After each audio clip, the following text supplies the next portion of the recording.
بسم اللہ الرحمن الرحیم۔ ادارہ ندائے قرآن، خواتین کا درس قرآن، وقت دوپہر 3:15 بجے سے 4:15 بجے تک، تعطیل جمعہ، ہفتہ اور اتوار۔ مردوں کا درس قرآن، وقت رات 10:30 بجے سے 11:30 بجے تک، تعطیل ہفتہ اور اتوار۔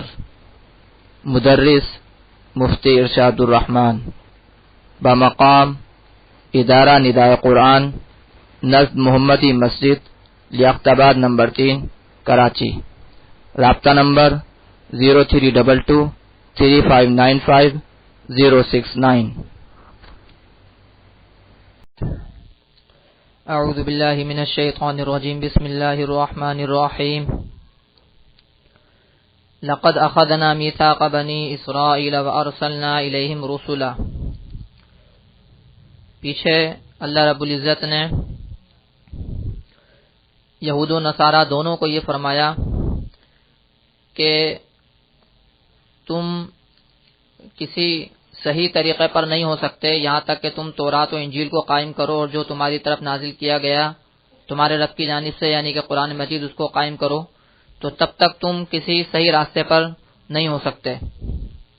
اور آگے اللہ رب العزت نے اصول بھی بیان فرمایا کہ بہرحال جو بھی کوئی ہو اللہ پر اور اللہ سے متعلقہ چیزوں پر، قیامت پر صحیح طرح پورا ایمان ہو، نیک اعمال والا ہو، تو نہ کوئی خوف ہوگا نہ کوئی غم ہوگا اس کو۔ آگے اللہ رب العزت بنی اسرائیل کی تاریخ کو بیان فرما رہے ہیں، جیسا کہ پہلے کئی مرتبہ بیان کر چکے ہیں کہ بنی اسرائیل کس کس طرح کرتے رہے۔ تو فرمایا کہ لقد اخذنا میثاق بنی اسرائیل، ہم نے لیا بنی اسرائیل کا عہد، بنی اسرائیل سے ہم نے وعدہ لیا۔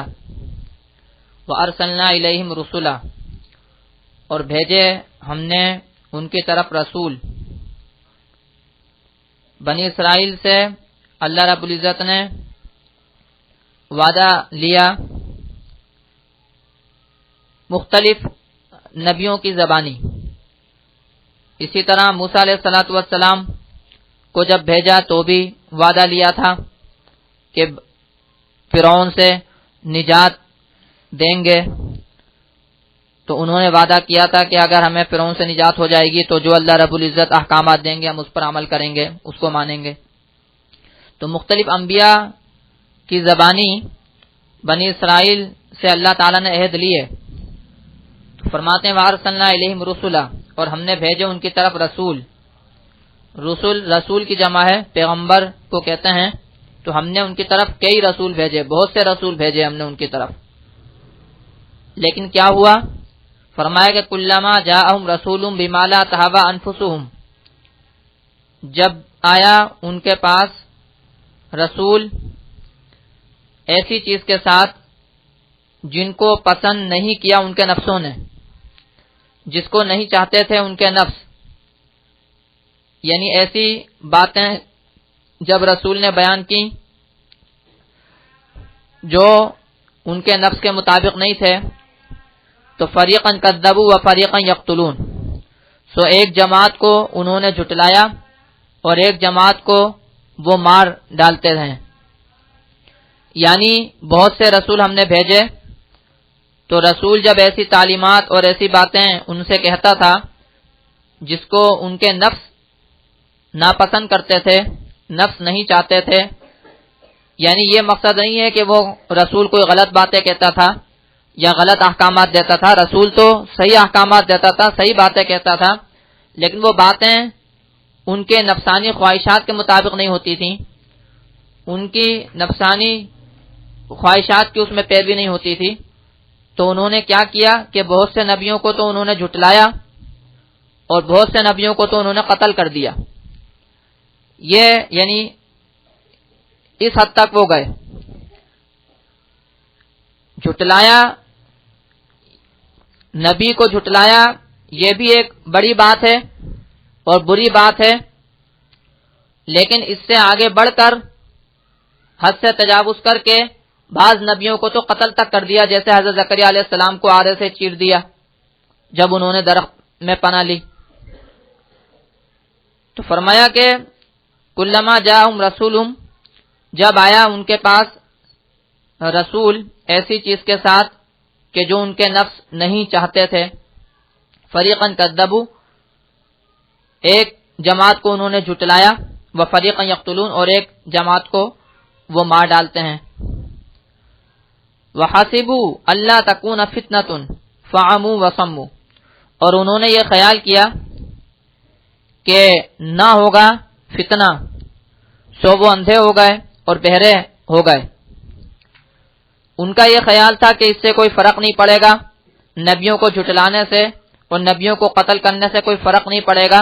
ان کا یہ خیال تھا کہ اس سے کوئی فتنے والے حالات پیدا نہیں ہوں گے، کوئی حالات خراب نہیں ہوں گے، ان کا یہ خیال تھا۔ چنانچہ وہ اندھے ہو گئے اور بہرے ہو گئے، یعنی جو حق تھا اس سے انہوں نے آنکھیں بند کر لی، اور جو حالات تھے اس سے انہوں نے آنکھیں بند کر لی، بس اپنے مزوں ہی میں لگے رہے، اپنی نفسانی خواہشات میں ہی لگے رہے، وسمو، اور بہرے ہو گئے، یعنی حق کو کہنا انہوں نے چھوڑ دیا، حق کو دیکھنا انہوں نے چھوڑ دیا، حق کو کہنا انہوں نے چھوڑ دیا، لاپرواہ و بے پرواہ ہو گئے۔ پھر کیا ہوا؟ ثم تاب اللہ علیہم، پھر اللہ ان کے اوپر متوجہ ہوا، ثم عموا وصموا، پھر وہ اندھے ہو گئے اور بہرے ہو گئے۔ یہاں پر یہ جو پہلے فرمایا کہ فعموا وصموا، کہ اندھے ہو گئے اور بہرے ہو گئے، اور پھر آگے فرمایا ثم تاب اللہ علیہم، کہ اللہ ان کے اوپر متوجہ ہوا۔ مفسرین نے لکھا ہے کہ جب بنی اسرائیل نے رسولوں کو جھٹلایا اور رسولوں کو قتل کیا تو اللہ رب العزت نے ان کے اوپر بخت نصر کو مسلط کیا۔ یہ ایک بادشاہ تھا، اس نے یہودیوں کو بہت مارا، بہت سارے یہودیوں کو اس نے قتل کر دیا، بہت سارے یہودیوں کو اس نے غلام بنایا۔ پھر اللہ نے جیسے فرمایا کہ ثم تاب اللہ علیہم، کہ پھر اللہ نے ان کی توبہ، یعنی اللہ تعالیٰ ان کے اوپر متوجہ ہوئے، یعنی اللہ تعالیٰ نے ان کو توبہ کی توفیق دی، اللہ نے ان کی توبہ قبول کی، تو پھر اللہ رب العزت نے ان کو بخت نصر سے نجات دی۔ اور کوئی بادشاہ آیا، تفسیروں میں لکھا ہے کہ فارس کا کوئی بادشاہ تھا، اس نے جو ہے ان کو بخت نصر سے نجات دلوائی، تو اس کے ذریعے جب ان کو نجات ہوئی تو اس وقت یہ تائب ہوئے اللہ تعالیٰ کے آگے، توبہ کی انہوں نے، اللہ تعالیٰ نے توبہ کو قبول بھی کیا۔ لیکن اللہ آگے فرمایا ثم عموا، پھر اندھے ہوئے اور بہرے ہوئے، یعنی پھر وہی بگاڑ ان میں پیدا ہوا اور پھر وہی لاپرواہ ہو گئے، بے پرواہ ہو گئے، حق کو کہنا اور حق کو بولنا انہوں نے چھوڑ دیا۔ اور فرمایا کہ ثم عموا وصموا کثیر منہم، ان میں سے بہت سے لوگ، یعنی بہت سارے لوگ ایسے ہو گئے۔ چنانچہ یہ اللہ رب العزت نے ان کا سارا ماضی بیان کیا ہے،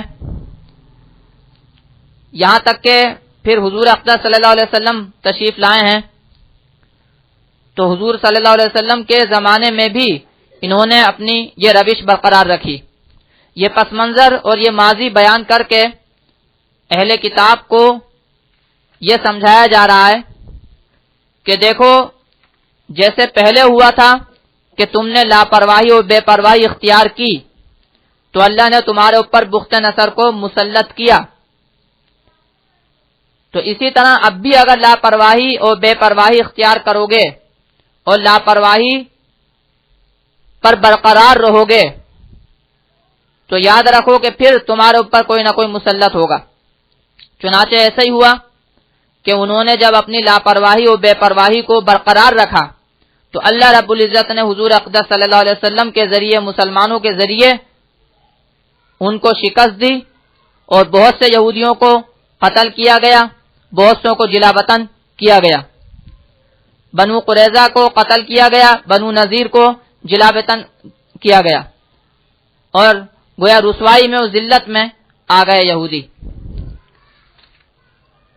تو اسی کو اللہ رب العزت نے یہاں پر بیان فرمایا ہے کہ اگر تم لاپرواہی اور بے پرواہی برتو گے تو فرمایا کہ واللہ بصیر بما یعملون، اور اللہ تعالیٰ دیکھتا ہے جو وہ کرتے ہیں۔ اللہ تعالیٰ دیکھتا ہے جو وہ کرتے ہیں، یعنی پھر اللہ تعالیٰ اس کی سزا دے گا۔ جیسے پہلے سزا دی تو اب بھی سزا ملے گی، اور ملی۔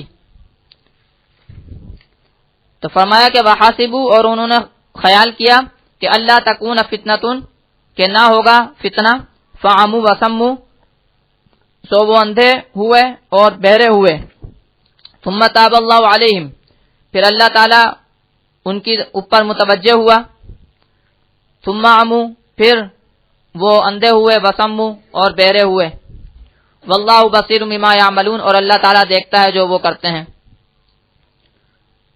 آگے اللہ تعالیٰ عیسائیوں کے بارے میں بیان فرماتا ہے کہ عیسائیوں نے کیا کیا۔ عیسائیوں نے عیسیٰ علیہ السلام کے بعد مختلف کفریہ عقائد گھڑ لیے، جس میں ان کے بعض فرقوں کا یہ عقیدہ تھا کہ اللہ ہی مسیح ابن مریم ہے۔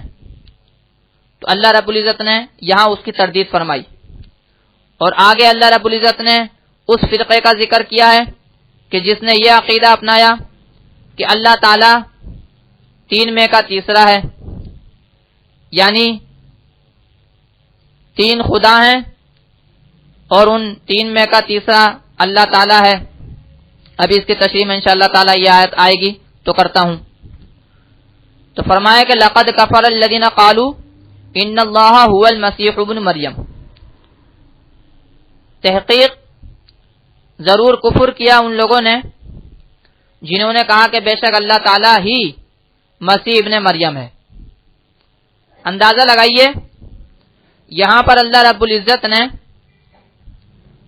ابن مریم کا لفظ بھی ذکر کیا ہے، جس کا مطلب یہ ہوا کہ عیسائیوں کے سامنے یہ بات اچھی طرح واضح تھی کہ عیسیٰ علیہ السلام مریم کے بیٹے ہیں، مریم علیہ السلام سے پیدا ہوئے۔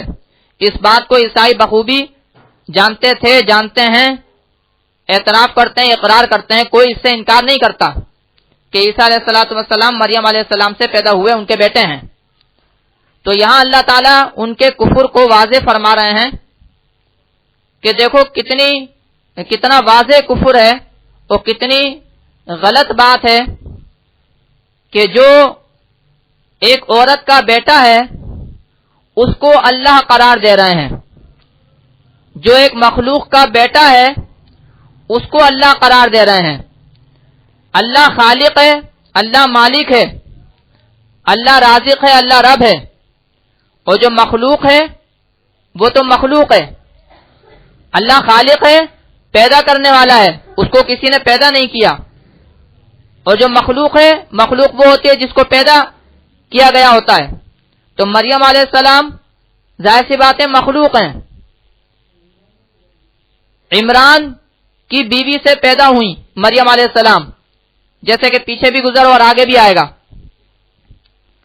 تو مریم علیہ السلام مخلوق ہیں، اللہ تعالیٰ نے ان کو روزی عطا فرمائی، اللہ تعالیٰ ان کے رب ہیں، اللہ تعالیٰ ان کے پالنے والے تھے۔ تو مریم علیہ السلام کا بیٹا مریم علیہ السلام سے جو پیدا ہوا وہ کیسے اللہ ہو سکتا ہے؟ تو فرمایا کہ لقد کفر الذین قالوا، ضرور کفر کیا ان لوگوں نے، تحقیق ان لوگوں نے کفر کیا جنہوں نے کہا کہ بے شک اللہ ہی مسیح ابن مریم ہے۔ بعض عیسائیوں نے یہ عقیدہ اپنایا کہ اللہ مسیح ابن مریم کے روپ میں، ان کی شکل میں، ان کے جسم میں آیا اس دنیا میں، جس طرح بہت سے ہندو یہ کہتے ہیں کہ ایشور جو ہے وہ بھگوان کے روپ میں آتا ہے اور اس کے روپ میں آتا ہے، اس کے روپ میں آتا ہے۔ تو جو خالق ہے وہ مخلوق کے روپ میں نہیں آتا، وہ مخلوق نہیں ہوتا۔ خالق خالق ہے، مخلوق مخلوق ہے۔ اگر خالق مخلوق ہو گیا تو پھر تو وہ مخلوق ہو گیا، پھر وہ خالق کا رہا۔ تو فرمایا کہ مسیح جو کہ ابن مریم کے بیٹے ہیں، اور یہ بات عیسائی بخوبی جانتے ہیں اور اس کا اقرار کرتے ہیں، اس کا اعتراف کرتے ہیں، کوئی اس سے انکار نہیں کرتا، تو انہوں نے یہ عقیدہ اپنایا کہ اللہ ہی مسیح ابن مریم ہے، تو بالکل ان کا کفر واضح ہے کہ ایک مخلوق کا بیٹا کیسے اللہ ہو سکتا ہے۔ اب آگے اللہ رب العزت فرما رہے ہیں کہ دیکھو عیسیٰ علیہ السلام کی اپنی تعلیمات کیا تھیں۔ عیسیٰ علیہ السلام کی اپنی تعلیمات یہ تھیں کہ انہوں نے کہا کہ اعبدوا اللہ ربی و ربکم، اللہ کی عبادت کرو جو میرا بھی رب ہے تمہارا بھی رب ہے۔ تو فرمایا وقال المسیح، مسیح نے کہا یا بنی اسرائیل، اے بنی اسرائیل، اعبدوا اللہ، اللہ کی عبادت کرو۔ مسیح نے یہ نہیں کہا کہ میری عبادت کرو، مسیح نے یہ نہیں کہا کہ میں اللہ ہوں، مسیح نے یہ نہیں کہا کہ میں رب ہوں، تو مسیح نے تو یہی کہا کہ اللہ کی عبادت کرو، ربی و ربکم، جو میرا رب ہے وہ تمہارا رب ہے، جو میرا بھی پالنے والا ہے تمہارا بھی پالنے والا ہے۔ انہ من یشرک باللہ، اور جو کوئی شریک ٹھہرائے اللہ کا کسی کو، تو فقد حرم اللہ علیہ جنہ، سو اللہ نے حرام کر دی اس کے اوپر جنت، ومأواہ النار، اور اس کا ٹھکانہ جہنم ہے، وما للظالمین من انصار، اور ظالموں کا کوئی مددگار نہیں ہے۔ یہ بات عیسیٰ علیہ السلام نے واضح کر دی تھی کہ جو کوئی شرک کرے گا تو جنت اس پر حرام ہے اور آگ اس کا ٹھکانہ ہے، اور ظالم کا کوئی، اور وہ ظالم ہے، اور وہ ظالم اور ظالم کا کوئی مددگار نہیں۔ آگے اور اسی طریقے سے اللہ رب العزت نے عیسائیوں کے عقائد کا ذکر کیا ہے۔